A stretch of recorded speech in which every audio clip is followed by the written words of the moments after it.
I just want you to know I practiced this word about 20 times to make sure that I did not mispronounce it. I have a question. Has anyone ever said with all due respect and then not followed up with a zinger? His side of the bed. If I come in and I'm on the other side, he will move it. Yeah, that's it. That's it. Which side do you like? With all due respect, you make a good point. Cheery Oreos! Toasted Oreos! Mute. He's muted. I love what he's saying. He doesn't need sounds. You're so small, squishing your head, Joseph. You can. Do it with me, Joe. With all due respect, you really do look handsome, Bruce. Cheery Oreos! Toasted Oreos! Look at you. You are insane. How did I do that? How did I do that? You just made the intro reel. Yes, you did. You're insane. Well, why did it go straight to the fact that it is World or National Innovation Day? Maybe because it's National Innovation Day. So I didn't even have an opportunity to say, hello, everybody. Do you like my my coif, my peacock? I'm peacocking right now, which unfortunately way too many people do. They try and put out the bells and whistles, the sizzle as opposed to the steak, right? The bells and whistles as opposed to the substance. Well, today you are going to get substance because Ann Janzer is my guest today. She is the substance, and I guess I'm just the the sizzle. But I love the idea. I love the whole concept of peacocks in general and peacocking. Not that I love doing that, but I love what it represents. And we're going to talk about that with respect and very specifically as it relates to jargon. But yes, it is National Innovation Day. There's not much more that needs to be said about this, but this is a day designed to focus on creativity, on ideas, on originality, and the power of innovation. Productive originality, that is the definition of creativity. It all is absolutely connected. It is. We all know that, right? So let's get into the show, shall we? Today, as I mentioned, Ann Janzer is here. She is an author. She's a nonfiction author coach. She's an unabashed writing geek, and I'm a geek too. So that's why when geeks unite, only good things can come of that. And she's an armchair cognitive science fan. I mean, who isn't these days? I'm not really even. How does one? I'm going to have to ask her, how do you become an armchair cognitive science fan as opposed to a spectator versus a driver of cognitive science? Everything will be revealed, no doubt, today. So Anne is in today, and then we have two returning guests, Mr. Lodro Rinsler and Mark Schaefer, Wednesday and Thursday. And exclusively, we will have our after show in Clubhouse on Thursday. So that should be quite cool. And then on Friday, at the moment, we have 4 guests, which is actually kind of cool because, you know, lately with 5 guests on Fridays, it just becomes really jam-packed. So many amazing people with things to say. But Dave Delaney is going to be in, and Scott Monty is going to be in, and Aaron Strout and Trisha Ben from the C-Suite Network. It is going to be awesome. Speaking of Clubhouse, yesterday, the Brands on Clubhouse room that I'm doing is really growing. We went for over 2.25 hours yesterday, and we had, I guess, about 120, 130 people at any given point in time. Today, we will talk about pivoting, the reinvention of brands, careers, and life, and a whole bunch more. So I'm trying to spend a couple of hours in the house, in the Clubhouse, every day, as long as it involves meaningful conversations and the ability to build relationships versus transactions, something else we'll talk about today. I will keep doing it. So let's do some birthdays. Jason DeBoer, Mason Nelda, Adam Guild, Walt Cherick, and on LinkedIn, there's Jeffrey Way, Lenny Carter, Hassan Rostamania, and Subash SEO, which I have a feeling is not Subash's last name. But I do have another feeling as well that Subash is a SEO person. But this is just my little spidey sense, my little peacock sense, if you will. Well, my peacock sense today tells us that we're going to be talking about subscription, the power of subscription. And that's why today's soliloquy is exactly about that. But before we do that, a little bit hello to Mr. Stephen Rubin. Hello to Mrs. Natalie Carol Jaffe, aka my mother. Mr. Tom Morris, late due to Clubhouse. Really? You were on Clubhouse, or you just, pulling my leg, Mr. Morris? Steve Garfield is here, and Mr. Farnham. I'm innovating today without even realizing it has a day. Well, that's great. You shouldn't have to only innovate on one day every year. Clearly, you should be innovating every day.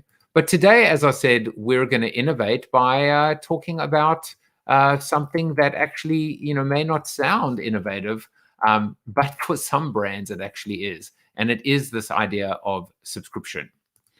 A few years ago, I was actually working with a beverage company, a large one, on a project focusing on influence advocacy and some of the ideas associated with my third book, Flip the Funnel, How to Use Existing Customers to Gain New Ones.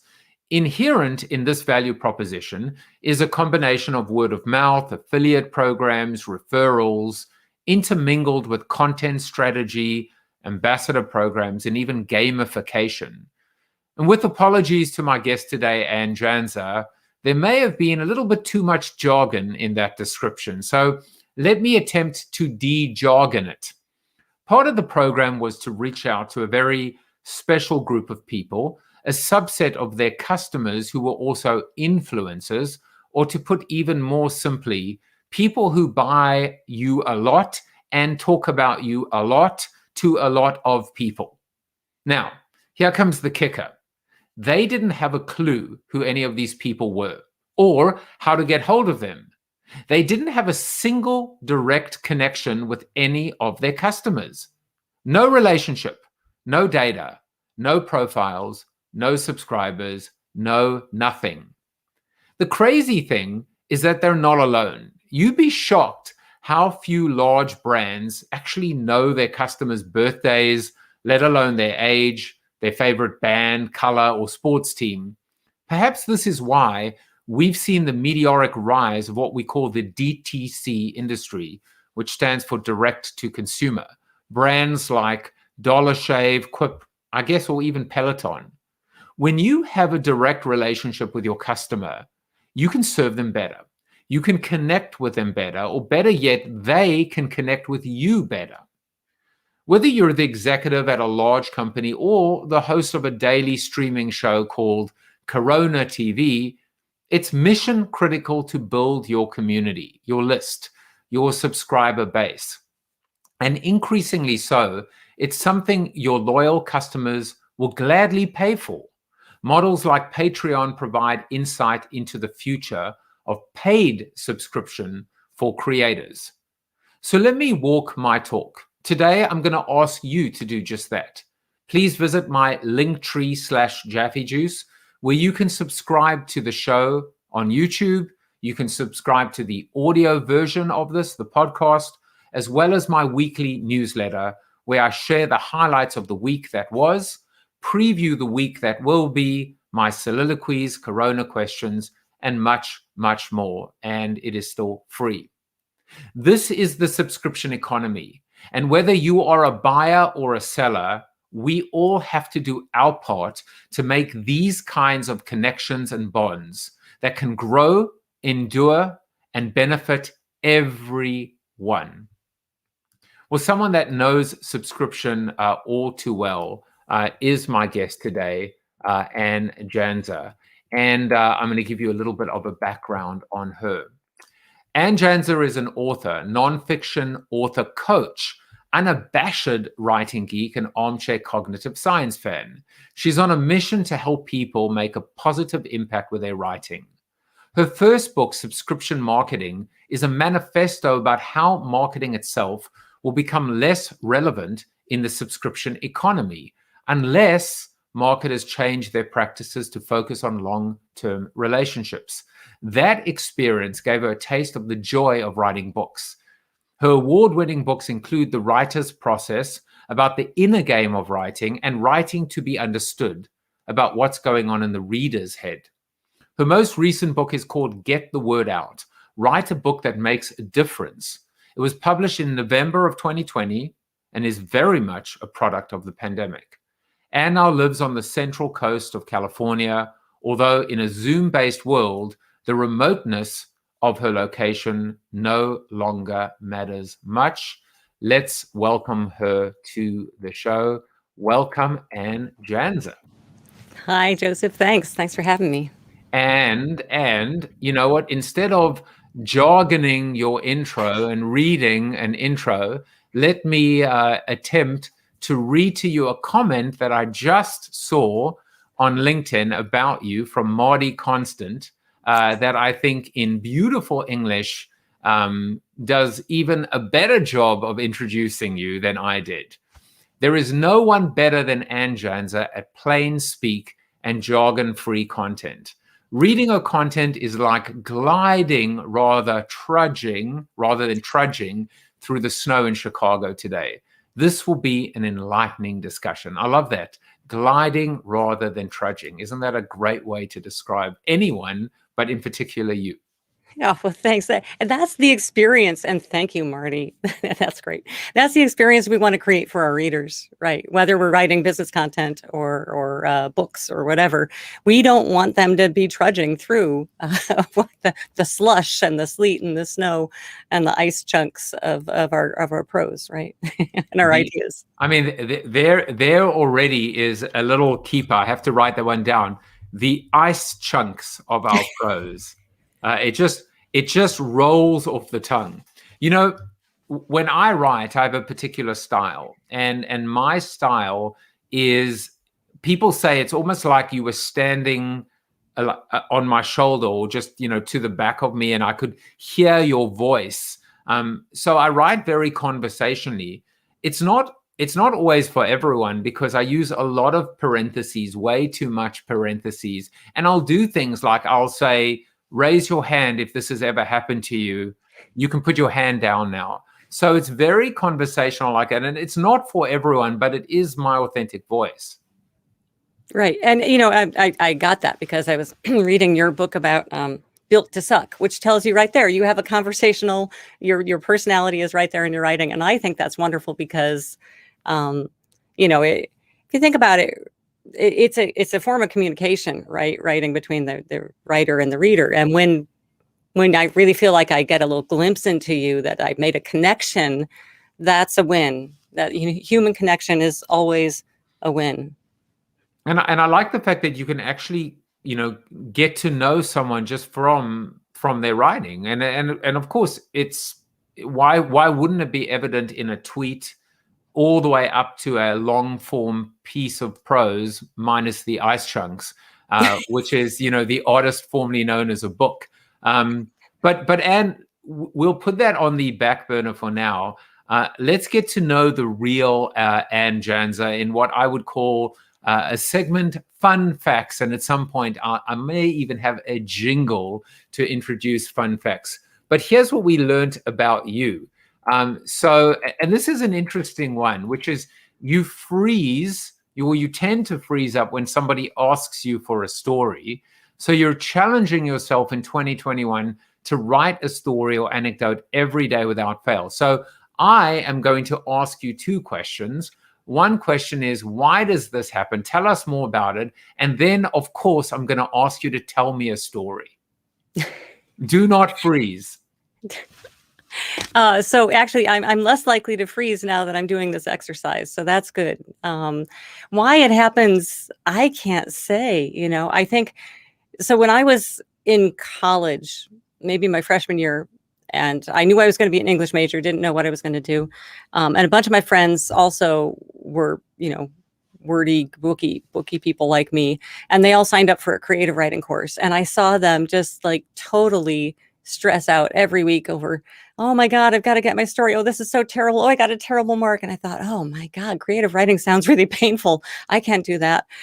So I think that kind of put this idea, it's like, I'm going to stick into the nonfiction world. You know, I've got words, but I'm going to stay where I don't have to come up with stories.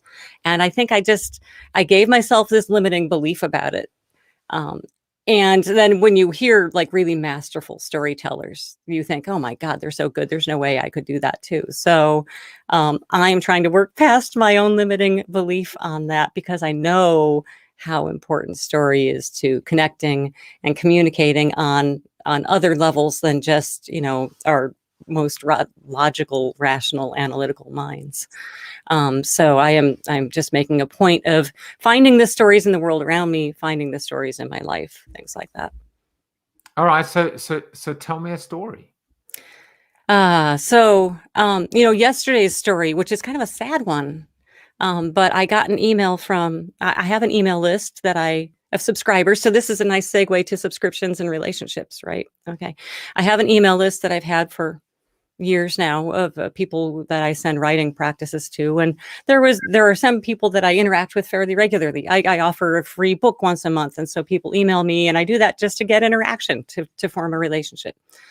And I got an email from the email account of someone who I'd interacted with quite a bit and talked about her book. And it was from her daughter, and she passed very suddenly a couple weeks ago.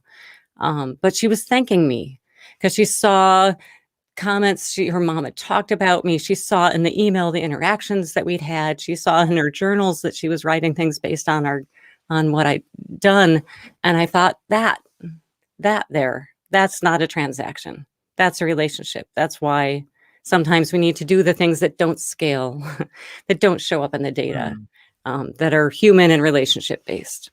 So that's I still need to work on the story presentation, but you get the idea.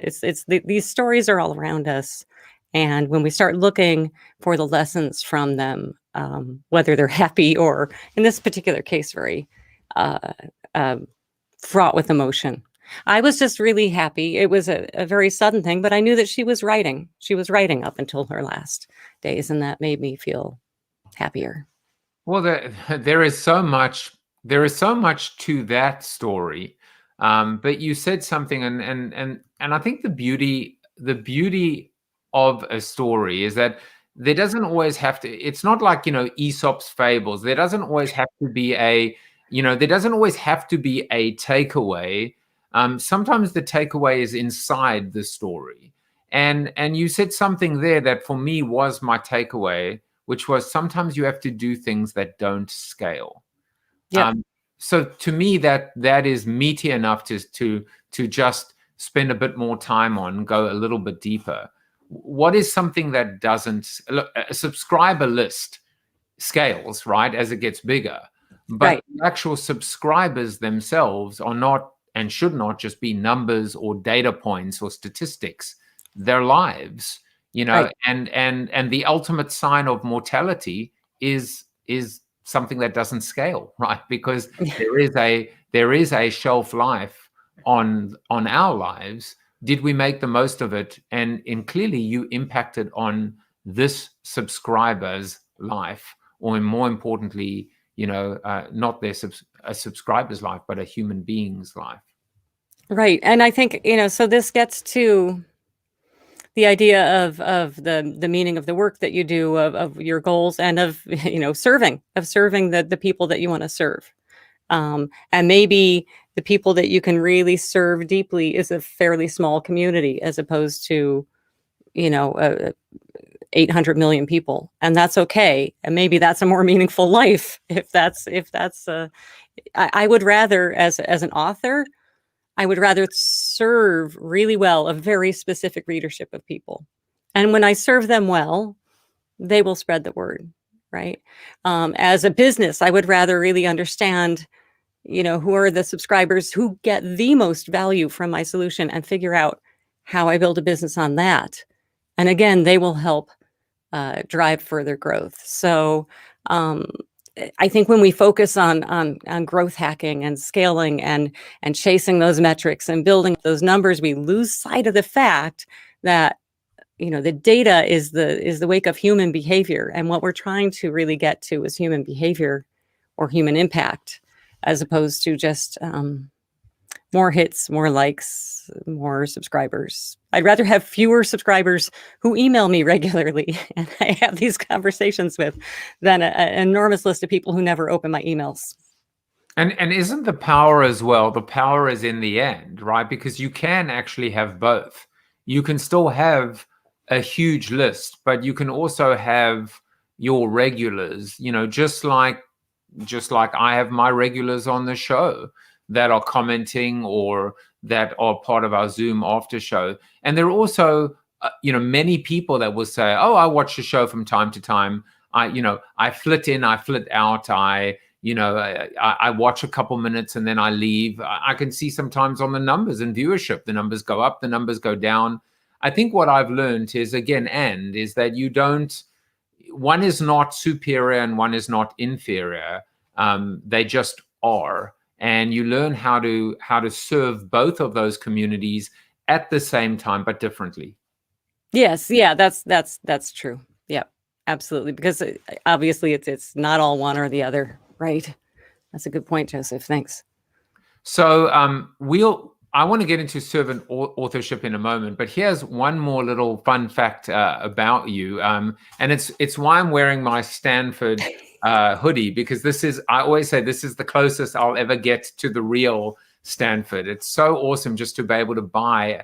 I mean, they shouldn't even allow me to buy this from the gift store. But anyway, they did. So, I can feel like you for one day of my life.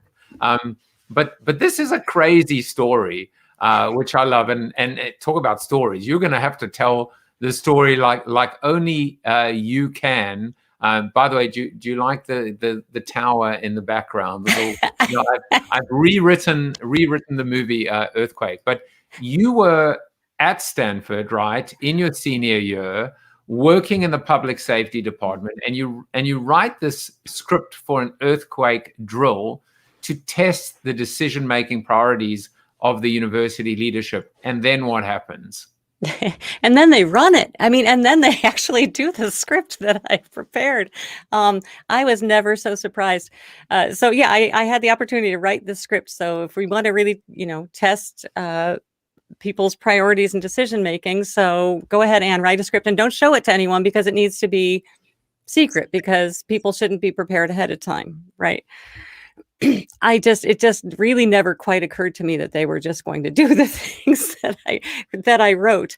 So then I left the country to go study overseas, which I think was probably a good thing, because I think there were probably people cursing my name when they were doing this. But one of the things that was fun to do, when you're a kid, is say, okay, well, if you only have X number of fire trucks and you've got fires in two places, let's see if they're really going to go for, saving the old books in the library, as opposed to that brand new dorm they just refurbished, but it's empty and they spent $10 million on. Let's actually make them make those decisions by timing the script such that they have to choose things. And what was the answer? What did they attempt to save? The books or the dorm? I never found out. I never knew. So you basically, in a jargony sort of way, you gamified a disaster drill, and we got to see really where their priorities lay, or at least we allegedly, right? Well, so it's it is a way we need to practice our decisions. Doing a drill helps us decide ahead of time what we're going to decide. So, I mean, I think there's a lot of value in the exercise. I just think it was nuts that I'm the one who got to write the drill. I find that was insane. But I guess I was that English major, and I guess that was my fiction writing opportunity. I realize now, wait, I've written fiction. I had, an earthquake disaster movie unroll on a Stanford campus. Your career could have gone in so many directions, right? You could have been writing for Hollywood, or, you could have been part of FEMA, Right. you might be a cabinet minister. You never know. I mean, God forbid you should be part of the government, but where your career did end up going is in the most interesting direction, which is you ended up writing about writing. You ended up, loving writing, and we'll talk about subscription as my soliloquy alluded to later. But you've actually coined this incredible new term, and why it resonates so much is because obviously we hear a lot of servant leadership now. It's not a buzzword or a cliche because it's important enough, like conscious capitalism, that that there is more to unpack about that. But you've gone ahead and now overlaid servant leadership and customer centricity. You've brought them together and you've coined this new term, servant authorship. So I would love for you to tell us a little bit about what this is and why you believe it is so important. Ultimately, it's a way of putting a handle on something that is familiar to people, the servant leadership. But it is ultimately the core of good writing is about serving your audience, right? And this gets back to our whole discussion of jargon, which if we get to it, but it doesn't matter. Jargon is language that doesn't serve your audience, right? By definition, jargon is unfamiliar to your audience. The idea of servant authorship came to me as I was working on my latest book, Get the Word Out. And I took a lot of runs at it. I wasn't sure what the theme was. And then the pandemic came upon us, and I thought, I really want to get this book out to serve the people who are going to find use from it. And I thought, wait, that's really the guiding thing for authors, for writers at every stage of the process. When we're planning what we're writing, when we're writing, when we're revising, when we're sharing the word and trying to connect it with people. It's never about us. It's always about the people that we're serving. And when we approach writing this way, it unlocks so many problems. It's like it's the key to solving all kinds of issues of how should I publish? What should I write about? Well, who are you serving and what's the difference you're trying to make for them? When you figure that out, all the pieces of the puzzles begin to come into place. So, you'll see a lot when you look around online about writing a book, and especially writing a business book. You see so much advice to write that fat business card and, get your rates up and get higher paid speaking gigs. And all of this follows. But I think if that is your main objective when you sit down to write, it's going to come through. The reader's going to sense that it's more self-serving. Whereas if you put that aside and say, gee, that would be nice if that was the side effect of this, but really my main objective is serving people with what I know, then good things tend to happen. And those other things, yes, you do end up with a fat business card, but that's not what you were writing. You were writing something entirely different. You were writing something that is about providing value to others. I want to test the tires on this for a second and play a little bit of devil's advocate. So first of all, let me ask the question and maybe state, in the red corner, right? Red versus blue, if this was a boxing match. But in the red corner is this premise that when you are not a servant author or not practicing servant authorship, you are in fact indulgent. There is an indulgence. So the word that just popped into my mind was indulgence. That it's all about you, right? The peacock. Look how great I am. Yet another book by the great author in a sense. And it's not only indulgent, but it's also it's self-serving, which I think you alluded to as well. It's almost a little cruel as well, which is to just it's a lack of empathy, right? You're not putting yourself in the shoes of your audience. But on the flip side, for the blood and the sweat and the effort and the toil from an author that writes this book, that publishes or self-publishes the book, that pays for the book, 75,000 words of jargon, that come out, and then a reader picks it up for $15 or $17 and has the audacity to give it a 2-star or 3-star review because there was too much jargon.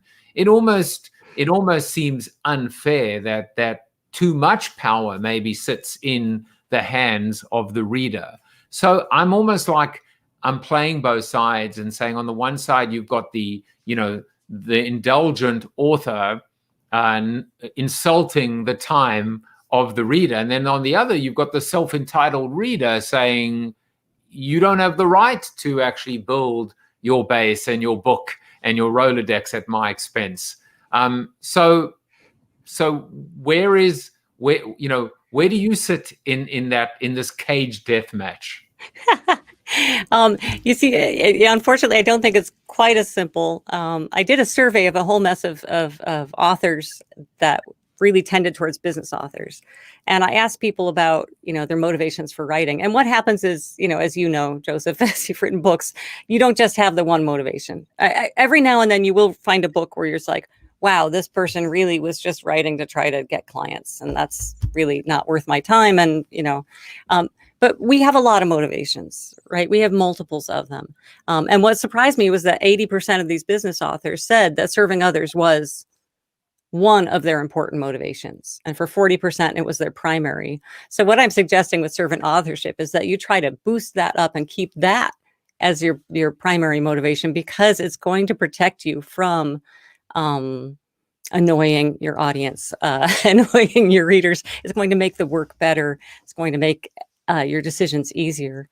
How do you, the reader owes us nothing. The reader owes us nothing. It's that, their time, our time on this earth is limited. And when you hand someone a book, you're saying, here, I want you to spend 3, 4, 5, 6 hours of your time with this. That's an ask. That's an ask. So that's why I think we need to try to put ourselves in the reader's perspective, try to take their perspective. You mentioned the word empathy, and yeah, absolutely. At least cognitive empathy or perspective taking is really critical here to being a good writer, a good communicator. Because, I could write the most beautiful words in the world, but if they don't land with anyone, I'm not an effective communicator, right? I could speak as disjointedly as I am, but if it makes an impact with someone, then maybe I am a decent communicator, right? Because what matters is where it lands in the reader and not what's coming out of my mouth. And the reality is, the best place to begin is with that very profound statement, which is the reader owes us nothing. Because if you begin from that place, you can only benefit, you can only gain, you can never detract, you can never get into negative territory if that is your base and your starting point, right? Right. And so we owe it to them to keep them engaged, to make them curious, to bring them along, if we're using terms that are unfamiliar, to make them familiar and comfortable so that they feel like they're part of it. We owe it to them to constantly be serving what they need, and like I said, just not take any of their attention or focus or mental processing, for granted. Well, that from servant authorship, that gets us straight into almost, if I was asking you to, what are the things we should do and what are the things we shouldn't do? What we shouldn't be doing is this idea of jargon, of over jargonizing. I love this idea that you said in your article. So you wrote this fantastic article. In fact, your site is amazing. And does jargon make you look insecure? I was thinking, does this jargon make me look fat, as a better way of describing it? But then you kind of said, jargon is the designer handbag of language, and I love this as well. Jargon is socially learned words or expressions used by a particular profession or specialized group, marketers, which are used in place of more broadly accessible and less formal alternatives. Okay, and then here's the punchline, and are difficult for outsiders to understand. So I guess the point is, if you just want to talk to insiders and be a little incestuous kind of inner circle, which does not scale, by all means use jargon. Otherwise, think about a better way. That's right. I mean, jargon is first of all, in the eye of the beholder or the listener. So if you got a bunch of advertisers sitting around a table and or we're all talking about our pay-per-click advertising. Yeah, we're going to save time by saying, oh, the PPC and my average cost of sale is, we're going to save time by spitting those things out. So jargon is one way that we identify membership in a community, right? So what happens, and I worked with a lot of marketers in the B2B context, and especially in the technology industry. And, technology and jargon, that's sometimes it's not jargon, it's something that there is only one way to describe. If I'm talking about the domain name system, I'm talking about the domain name system. I can't, it's a long paragraph to describe it, right? But when we talk about using insider terminology to people who are not already familiar with it, two things happens. If they just don't know it, it's like slamming a door in their face. Like, you're not welcome here. And I think we always want to be really careful about slamming doors in our readers' faces. But the other thing that we do is that unfamiliar jargon does. I mean, maybe the reader has heard of it, but a little part of their brain is scurrying off to say, what is that again?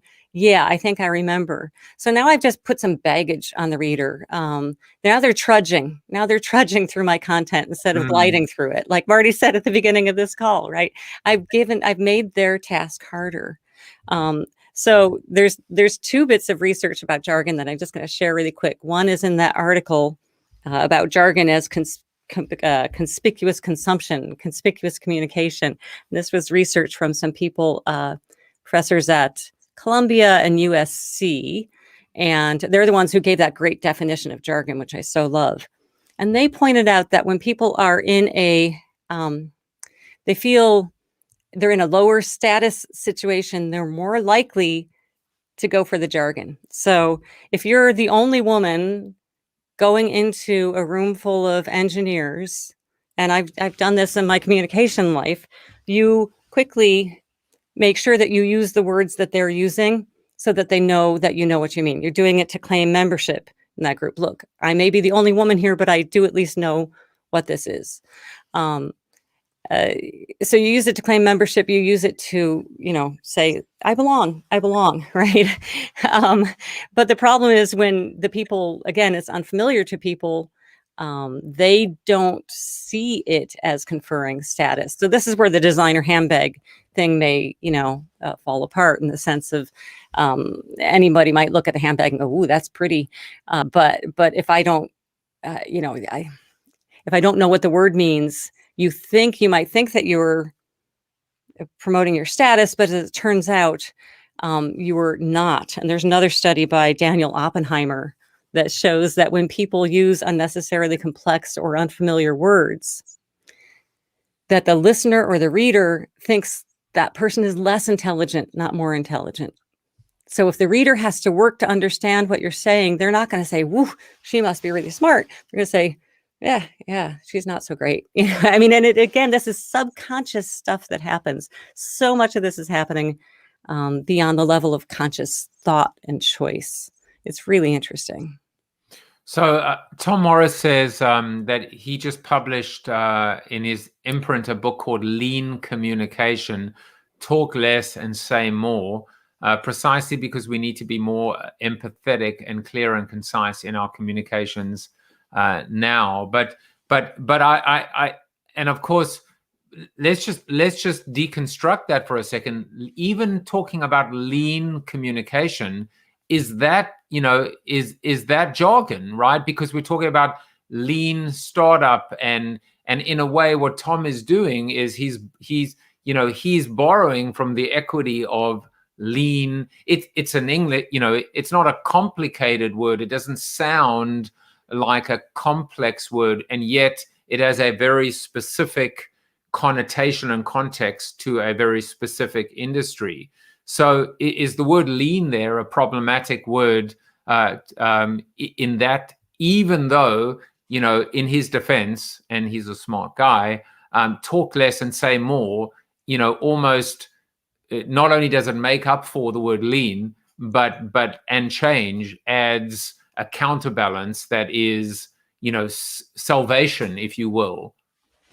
Right, and that's the point too. So if he led with just lean communication, no subtitle, then I'd say yes, that is exclusionary. But the subtitle puts it all in context, and it changes it to we the readers are now drawn in. It puts out the welcome mat for people who do know about lean startups and all of that, saying, look, here's a welcome mat, come and join us. But then everybody else is welcome too, because I'm explaining what this is. So I think it's a good use. I mean, it's not that we need to banish the jargon. There's a reason that these terms exist. But, just make it accessible if you're going to use those terms. Yeah. Well, so I want to ask you about one more word or phrase, which I think can be problematic. Not problematic, that's the wrong word, but the concept of leaning in. That has become almost like a cliche. I'm going to lean into this. We never used to say that. We never used to say, I'm going to lean into this. We just say, this sounds interesting, or I feel very passionate. I mean, there's so many phrases in English we could use besides leaning in. But in this particular case, is it a good thing or a bad thing and I will. There's a caveat connected to my second point. You said something that I hadn't even thought of before, which, with so much inequality in the workplace, with sexism, the fact that a woman in a situation would have to be able to go to jargon in order to fit in or demonstrate equality is it's so, it's obscene that a woman would have to even do that. And I say that only in context because leaning in actually was a phrase, coined, not by a techie or an engineer, but by a woman in senior leadership, of course. So there are 2 points, I guess, you can that I would love for you to respond to. One is, I hadn't thought about the bias, the unfair bias in the workplace that almost jargon has become a necessary crutch to, but also the concept of leaning in. What happens when we catch ourselves in a jargon? Do we pull back, or do we just commit to it? I don't know where you want to start first. There were like two big things. Let's start with leaning in first. So what's interesting about that? I mean, that story has, or that phrase, again, its origin in the Sheryl Sandberg book, and then this whole discussion over, is it really possible? All this stuff, and then leaning into it. So it started as a metaphor, and metaphors bring with them a lot of power. So it was a powerful metaphor. I'm leaning into this idea. It's a kind of real commitment. It's a metaphor that brings the physical somatosensory, we can all imagine for a moment leaning, right? So that's why it's a powerful metaphor. But as we use metaphors over time, we lose those associations and they become cliches. So then it just becomes another cliche, it's just tough. You're constantly chasing metaphors. And for some people who may not have been exposed to it, maybe it's still a fresh metaphor. But I think at this point, leaning in is probably going off the freshness scale there. So that's that. So if we're using, we can't help it. We are so much of what we're talking about, whether or not it's going to jargon. I mean, I think when I would do that, I gave that example of, I'd be brought in as a writer for a bunch of engineers, and I'm a woman and I'm a writer. I'm not an engineer. I had to show that I understood their concepts. Some of those decisions that we make are almost instinctive. If we hear the people around us using the words, we almost instinctively want to use those words. We are social beings. That's what we do. So jargon often is not used in an intentional or malicious way. It's this sort of instinctive, self-protective. But for me, what it means is that when I see a writer using a lot of jargon, it means that they're more focused on themselves, or maybe their colleagues. You'll see someone who is new at a position and they write something and they try to write in all the language of the company. And this is how you get company. Everything that comes out of them sounds the same stilted jargon. It's because they're all trying to write like their manager writes or something. And so and by the way, all their acronyms and stupid abbreviations that actually mean nothing. Yes. Yep. Exactly. But they demonstrate to their colleagues, look, I belong. I know this stuff, so I belong. And this is a really powerful. I mean, jargon has a lot of things that it's there because it meets a powerful psychological need often for us, which is really important. But it's a sign that you are not practicing cognitive empathy with your reader, that you're focused on yourself and not your reader. So, it's really hard sometimes to even forget what's jargon because things become sort of part of our natural vocabulary if we're living and working in a field like tech or medicine or something. This is just part of what we think and breathe. We've learned all these abstractions and we forget. And just to add one little footnote, it's interesting because it actually both applies as a superior and a subordinate context, which is people trying to fit in because they don't feel they belong, and then people that are essentially bullies in terms of using these words, as a position of status. So it's either I have it and you don't. I am, again, the peacock, the great author, and you have the privilege of being able to read my prose. And then the other one is to say, I'm not sure that I have the right to write this book. I mean, when I wrote Flip the Funnel, I was mindful of the fact that I was not a CRM person or a person of the industry. And I actually doubled down on that. I almost said, I want to be like an ignorant child to basically go, why do we spend so much money on, I call them strangers and prostitutes, right? The stranger is the first time buyer and the prostitute is the switcher. I'm like, that doesn't make sense. If 80% of your revenue comes from your repeat returning recurring business, why would you only spend 20% of your dollars? That's stupid. So I actually kind of went in the complete opposite direction, which is I'm not going to use your words. I'm going to use my stupid, ignorant words. Well, that's brilliant. That gets you out of that, so there's, you talk about these two sort of malicious intent, but I think a lot of us stray into jargon simply because we forget that other people don't know it. So for me, I try to build safeguards in, which is I will, read something before I publish it, and I'll try to look for anything that might be unfamiliar and highlight it and say, is this necessary? Is it unfamiliar? If it's necessary, I better make sure I've defined it. My books, I make sure I have copy editors who will say, what's this word? Sometimes to get out of your own head, you actually have to get out of your own head and have somebody else read it and say, this is unfamiliar. And it's like, oops, okay. Not to dumb things down. You can leave in the words. You can, if you want to pull out a shiny new word, go ahead and leave it in. Just make sure that the reader knows really clearly what it is. You define it, or you make the usage so crystal clear what it is that they just feel smarter reading it. And I suppose the bottom line there is at a minimum, just provide a glossary. Here are some of the terms which you might not you might not be familiar with. I really love this conversation, and it flows so nicely into your book, right? And your kind of flagship book, and this whole concept of subscription marketing.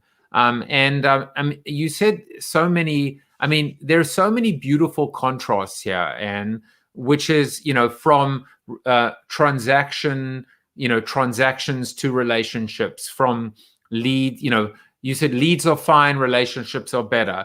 Large marketing budgets are helpful. Creativity is priceless. Interrupt-driven tactics like advertising deliver inconsistent results. Adding value always works, and chasing sales is exhausting.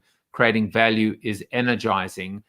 It's a no-brainer that at the end of the day, there is a subscription between the reader and the author.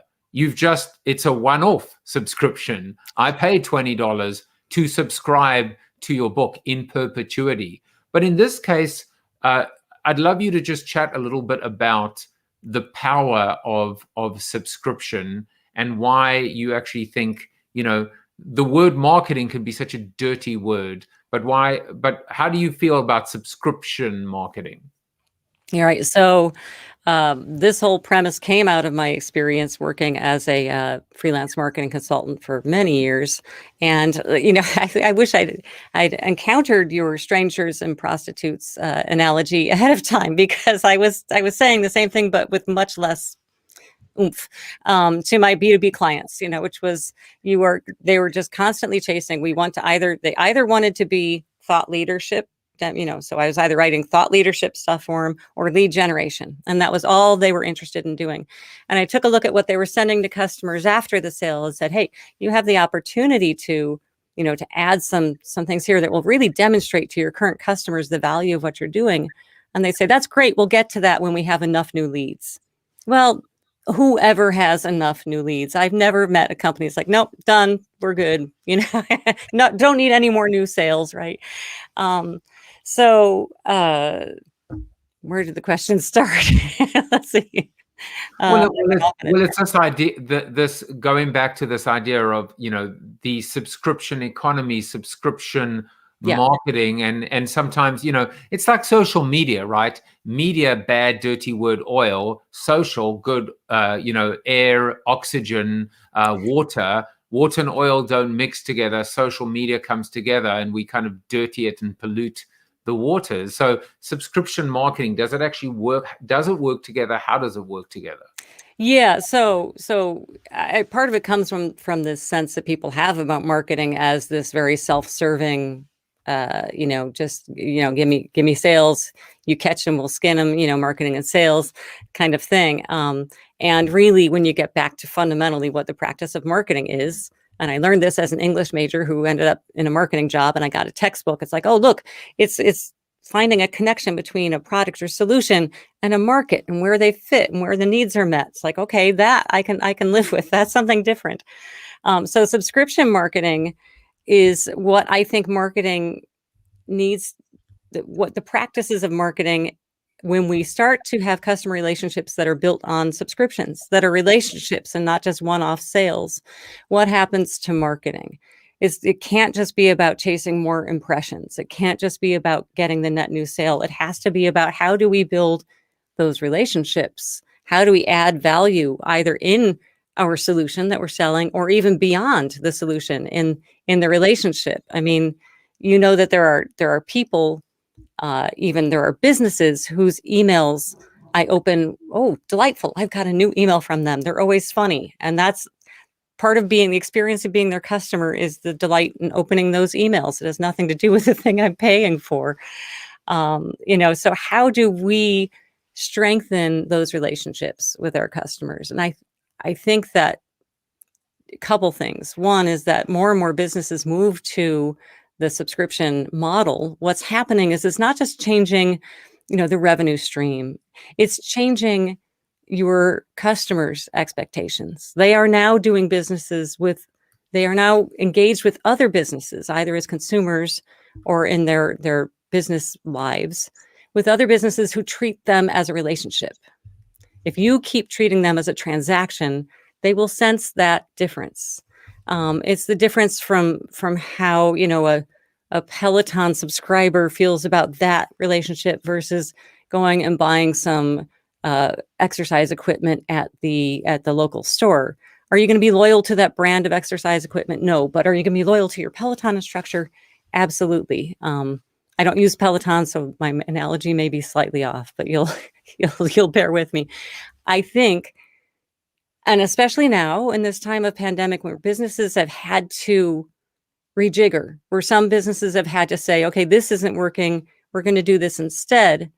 I think those businesses that have been the most successful at pivoting or adapting are those that have a strong relationship with their customers. You can say, look, this is the situation. We can't do this. We're doing this. We hope you'll try it out.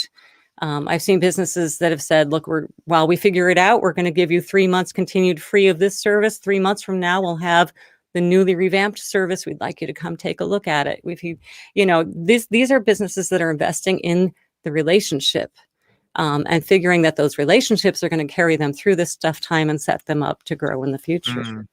Adam says to build and measure value objectively in a subscription environment in the context of a relationship. And I actually think, you said something which I thought was so profound, because even in my soliloquy, I alluded to the fact this is mission critical, which is kind of jargony, but this idea, like, you need, on a human level, to know when your customers, when their birthday is. You should be sending them a card. I wish everyone happy birthday on CoronaTV, on Facebook and LinkedIn. If I can do it, why can Coca-Cola not do it, or Nike, or quite frankly, SAP, or any company on the face of this earth? But when you adjust the mindset instead of being about recurring revenue and data, and say, no, it's about relationship and changing expectations of that relationship. And for me, if I had to just come full circle with you today, Anne, the phrase meet in the middle, partnership, would be the right way to think about all of this. If you are the author, meet in the middle, meet your reader in the middle. But quite frankly, if you're the reader, meet the author in the middle as well. No one should be superior. No one should be subordinate. True partnership is exactly what we should be aiming for, whether in a subscription environment, whether in a written word book environment. And the final thing I would say is the empathy associated with the imbalances and the inequalities of our workforce should absolutely be front and center as well. And thank you for bringing that to the table, because I hadn't thought about it that way at all.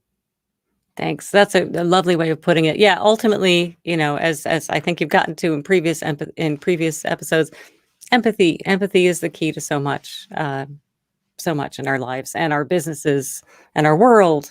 Empathy.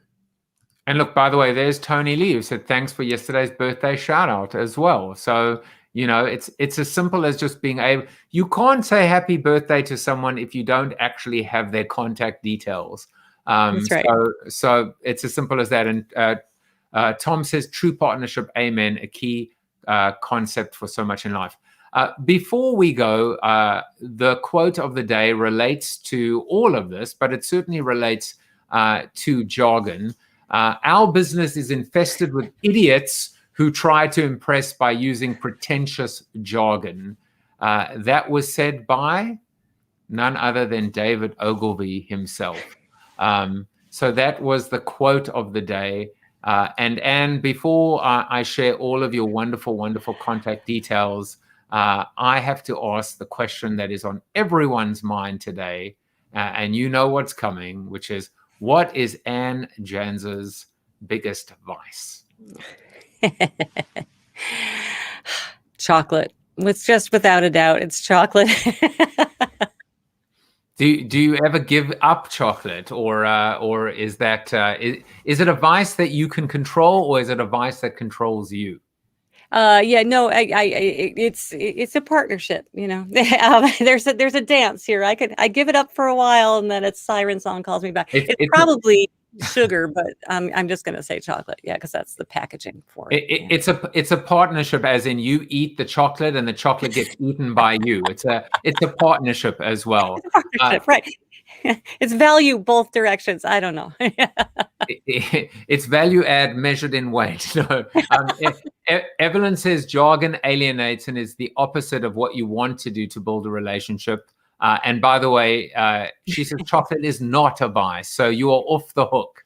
Thank you, Evelyn. Thank you. Evelyn is another person who practices those things that do not scale. Handwritten notes, things that don't scale. Happy birthday wishes, handwritten notes, all of that.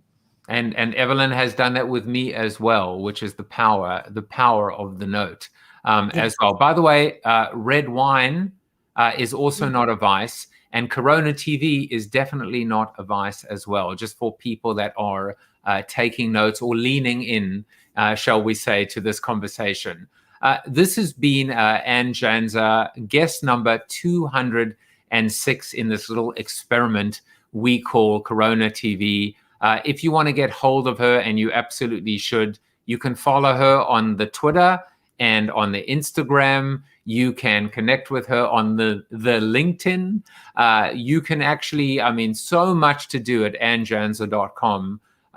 Not only how to get better at writing business and nonfiction, but all of the articles and the posts that I shared earlier are there. And then, of course, you can buy, and why wouldn't you, get the word out, write a book that makes a difference, practice servant authorship, and then, of course, now in its 3rd edition, subscription marketing strategies for nurturing customers in a world of churn. When Ann Janzer is concerned, there will be no churn. There will be no trudge. There will only be glide. There will only be glide. Ann, thank you for coming in today. And thank you also for hanging out with us on our Zoom after show, which will begin in a few seconds. Great. Final word. If there are 2 people that get the final word, you and of course Chuck Norris. So anything else you want to share with us today? Nope. Just think about your reader, think about your listener, and get out of your own head. As simple as that. And somebody that is never in his own head is Mr. Chuck Norris. You are Chuck Norris approved. There you go. I will see you tomorrow with Lodro Rinsler. Take care, everyone. Bye-bye. Thank you for watching Corona TV with your host, multiple author and global keynote speaker, Joseph Jaffe. Corona TV is the show about hope, positivity, optimism, and if there's time left over, a little bit of marketing. The after show on Zoom starts right now at bit.ly/Corona TV After Show. If you like the show, tell a friend or 2. Please subscribe to the show at coronatv.show. And if you want to get inside news, previews of upcoming guests, and much more, text Corona TV to 66866 or visit josephjaffe.com/subscribe to sign up for the show's newsletter. And despite the best ministrations of your wife, you still look ugly.